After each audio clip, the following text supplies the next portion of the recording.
Good evening, everyone out there. Welcome to Sober Dad Sunday. My name is Matt, and I'm glad all of y'all are here with me tonight or whenever you're viewing it later on, either on YouTube or Facebook. Uh, yeah, like I said, I'm glad to be with you all tonight. Today is March the 17th, which means it is St. Patrick's Day, which, if you are a person of Irish ancestry like I am, that means, well, I don't know what it means really, because I've never been to Ireland. I want to go sometime, but for Irish ancestry, we look back. We appreciate where we came from. Remember this great saint that apparently drove a bunch of snakes out of Ireland, which to my wife, who is not a big fan of snakes, that's always a good thing. But I saw somebody post a thing, I think it was on their Instagram story earlier today, about, hey, happy sober St. Patty's Day. And I was like, yeah, great. This is I think it's my third sober St. Patty's Day now. So I'm kind of used to it. But I do remember how, like a lot of holidays in America, St. Patrick's Day, Cinco de Mayo, 4th of July, Kentucky Derby, Christmas, everything else, we tend to turn those holidays into excuses to drink to excess and act like idiots. Not everyone in America, but a lot of us, and I was certainly part of that crew for quite some time. Going out and having an Irish car bomb, where you drop a shot of Bailey's into a Guinness and chug that down, and it's like a day's worth of calories right there. I can't believe I used to do that. Jeez.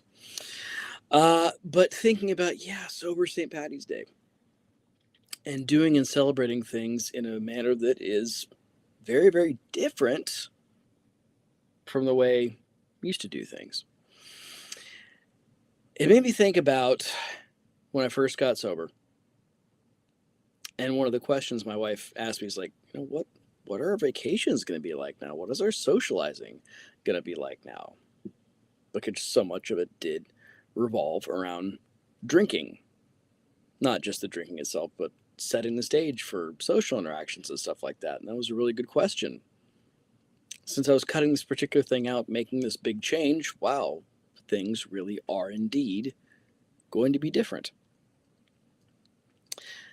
But as I went along, I started realizing, well, yeah, it's different, but it's not a bad thing. And I'm really not missing this thing as much.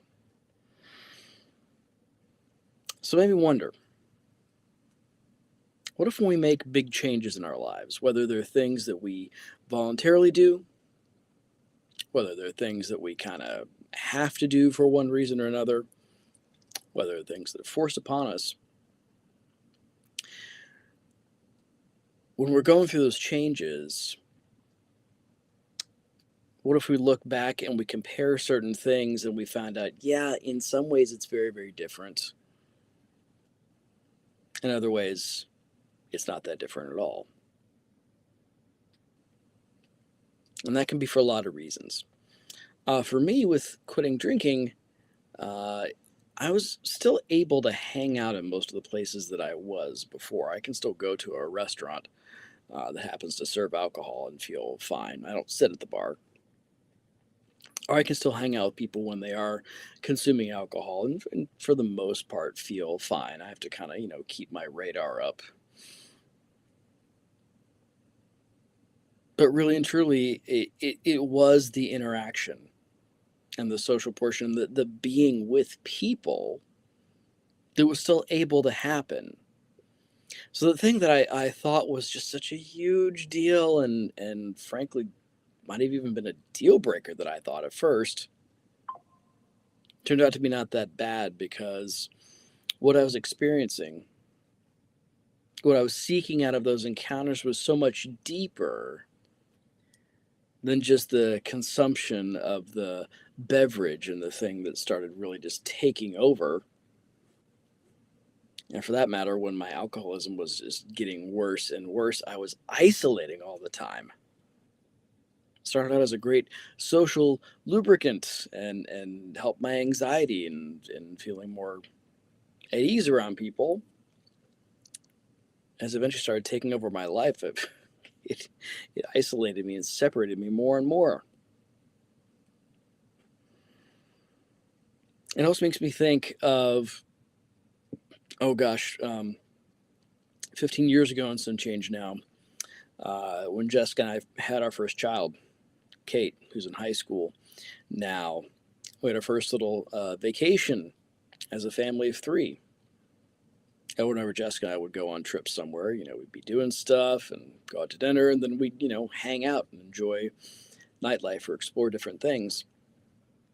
And that first vacation we had, we were doing stuff, we'd go to dinner, and then it was time for the baby to go to bed. And we were back in the hotel room. We're like, wow, this is really, really different. Is this, what's this going to look like now? And so we there had a bottle of wine, we're hanging out, put the baby to bed, and it was really actually lovely. Not because we didn't miss going and doing those other things, but the real important thing about that vacation, which was being together as a couple, was something we were still doing. And didn't really matter the location of the venue, it was the quality of the relationship that we were seeking out, and that was still there and was even deepened because we'd come together and made this other little human who's part me and part her and very much her own person now. And so as different as it all was, there was something essential that still remained that really deeply and truly mattered. And so whether it was, the quitting drinking and like wondering what some of these things in my life going to look like now, whether it's having a child and oh my God, everything's different. What's this stuff going to look like now? As big as so many of those changes were, I was able to find that the stuff I worried about wasn't actually that big of a deal. It allowed me to realize there was something so much deeper than just those, frankly, surface level changes that initially freaked me out. Now, many of y'all know that at this point in my ministry career, I'm a chaplain for hospice folks that have 6 months or less to live. And so I spend a lot of my time walking with people through grief. And they are on the cusp of some very big changes in their own lives. And ones that when that change happens and when they are adjusting and doing the grief work and gradually beginning to help their life grow around and adjust to this new thing isn't always for the better. That person that will no longer be an everyday presence in their lives before, it's not necessarily a better thing. And they go, oh, this actually wasn't as big of a deal as I thought. I don't want to be casual about that and say, any of these big changes really aren't that big of a deal. They are. But I also know the folks that go through that and proactively engage with the grief they're going through find that as different as so many things are, some things remain the same. Pieces of that person do indeed stay with them. Even when, they'll suddenly have the urge to call or text their parent to talk about something and they realize that person isn't there, and then that absence hurts and just comes flooding back. They also remember the inside jokes they had with that person, the feelings, that lesson that person taught them, that piece of them that is still there.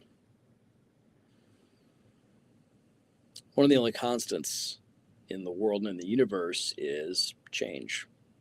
Things are always in motion. And it's very easy for us to want to freeze things in place and stay exactly the way they are. But changes come along. And we can lament those, we can get angry about them, we can spend all of our time trying to go back to some idealized past. And there are people that are very good and frankly make a lot of profit off of trying to get us to do that very thing. Or we can, as the saying goes, and I may butcher the saying, but don't be sad that it's over. Be grateful that it happened. We could take the passing and the changing of those things that once were and recognize that they become part of us and they stay with us. Even though that situation, that exact circumstance as it was then, is different now. Maybe for the better, maybe for the worse. Maybe it's a positive change, like getting healthier, bringing a new relationship into your life, even if it turns over the tables like a baby. Maybe it means adjusting to some new space that you didn't have before because of a loss. It can be all kinds of things. Whatever the change we go through, there's so many ways in which it is completely different and foreign.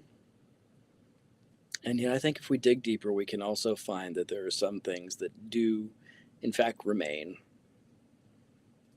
Some things that make the difference maybe not quite as bad in some respects. And some things that always stay with us and make us more whole.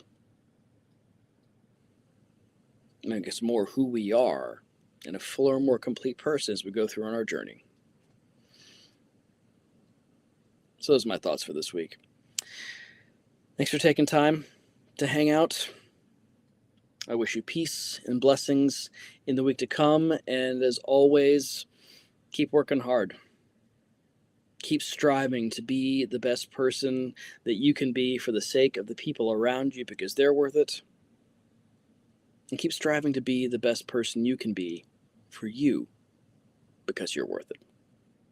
Good night, friends.